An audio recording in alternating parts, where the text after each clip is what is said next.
Você já ouviu falar de um homem chamado Mica, que achou que podia misturar fé com idolatria e ainda chamar isso de adoração a Deus? A história começa lá assim. Mica roubou um dinheiro da própria mãe, mas depois se arrependeu e devolveu. Só que olha do que ela fez com esse dinheiro. Ao invés de agradecer a Deus, ela mandou fazer uma estátua de prata. Isso mesmo, uma imagem, um ídolo.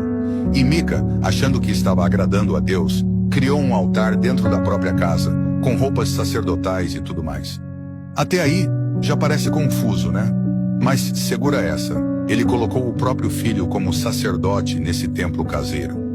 O cara montou uma religião particular, inventada do jeito dele, misturando o nome do Senhor com práticas totalmente erradas. E o pior é que ele realmente acreditava que com aquilo Deus o abençoaria.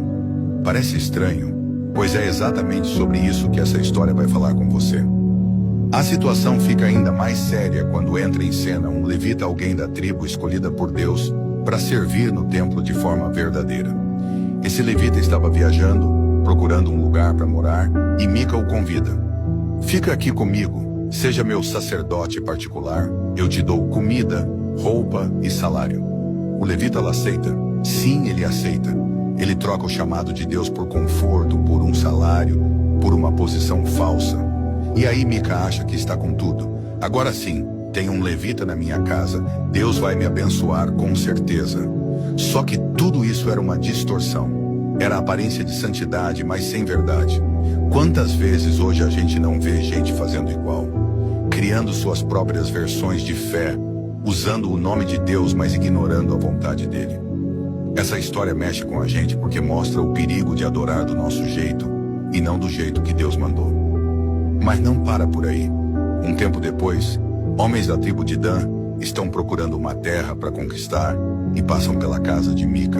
Eles veem o levita, o altar, o ídolo e sabem o que fazem. Levam tudo.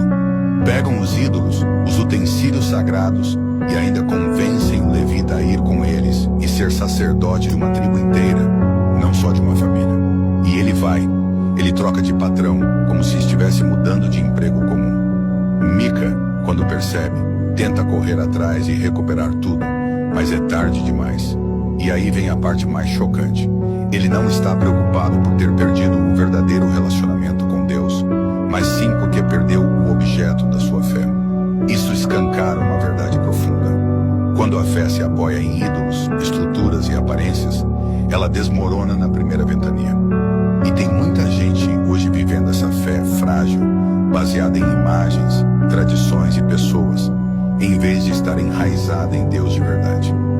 Essa história está lá em Juízes 17 e 18, e ela nos alerta. Não basta parecer certo, tem que ser conforme a vontade de Deus. Mica achava que estava adorando, mas estava enganado. O levita parecia servir a Deus, mas servia ao próprio interesse. E os homens de Dan tomaram para si uma fé distorcida, levando adiante um culto que não agradava ao Senhor. No final, o que fica é um retrato de um povo que se afastou da verdade e agia conforme o que achava certo aos próprios olhos. Soa familiar? Essa história é um espelho do que acontece quando colocamos nossas vontades acima da direção de Deus. Então, que tipo de fé você tem vivido? Uma que agrada a você mesmo ou uma que agrada a Deus? E aí, o que você achou dessa história incrível? Se ela falou com você, curta, compartilhe e marque alguém que também precisa conhecer essa mensagem. Aqui no canal sempre trazemos histórias que inspiram, ensinam e mostram o cuidado de Deus em cada detalhe. Então, já segue a gente para não perder os próximos vídeos. Até a próxima. E lembre-se, Deus sempre tem um plano perfeito para a sua vida.